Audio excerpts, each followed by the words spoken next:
వెంకటగిరి శ్రీ పోలేరమ్మ జాతర కన్నుల పండుగగా ముగిసింది. పోలేరమ్మ అమ్మవారి నిష్క్రమణ సందర్భంగా గ్రామోత్సవం వైభవంగా నిర్వహించారు. ఈ ఉత్సవంలో మంత్రులు, ప్రముఖులు, లక్షలాది మంది భక్తులు పాల్గొన్నారు.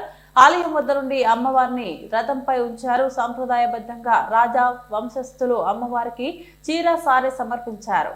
అనంతరం వెంకటగిరి పూర్వవీధుల్లో అమ్మవారి ఊరేగింపు జరిగింది. భక్తులు అధిక సంఖ్యలో పాల్గొని అమ్మవారిని దర్శించుకొని మొక్కులు తీర్చుకున్నారు. అనంతరం నిమజ్జన కార్యక్రమం జరిగింది.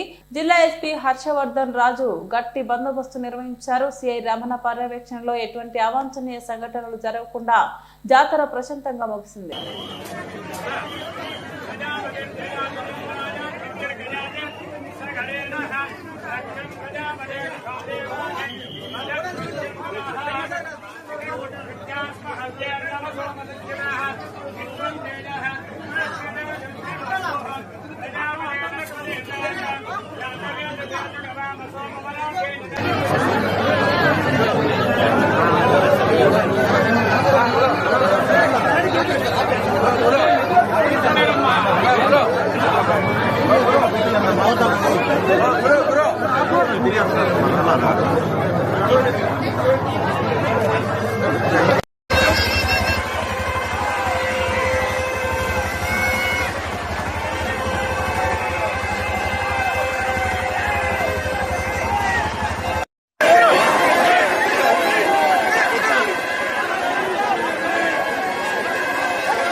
ప్రతి ఆలయంలో కూడా ఈ పండుగ వాతావరణంలో రాష్ట్ర పండుగని జరిపేటప్పుడు ఆ ఆలయాలకి అవసరమైనటువంటి ఆర్థిక స్తోమత కావాలి అని అంటే 50 లక్షల వరకు ఆ దేవాదాయ అకౌంట్ల నుంచి చూసి నిధులు విడుదల చేయడం జరుగుతుంది.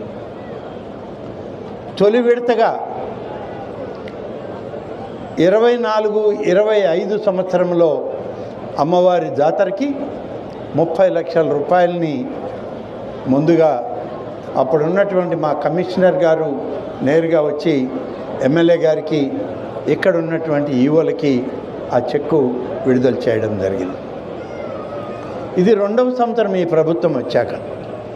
2వ సంవత్సరం కూడా ఇంకా పెద్ద ఎత్తున జరపాలి అని చెప్పి ముఖ్యమంత్రి గారి ఆదేశానుసారం ఇప్పటికే 40 లక్షల రూపాయలని దేవాదాయ శాఖ నుంచి వెంకటగిరి అమ్మవారి అకౌంట్కి మార్పు చేయడం జరిగింది. అమ్మవారి ఆలయం ట్రస్ట్ పేరుతో, కమిటీ పేరుతో దాన్ని మార్పు చేసి మంచి సెంటర్లో ఉన్నటువంటి ఆ స్థలాన్ని అమ్మవారి పేరుతో ఆదేశాలు ఇవ్వడం జరిగింది.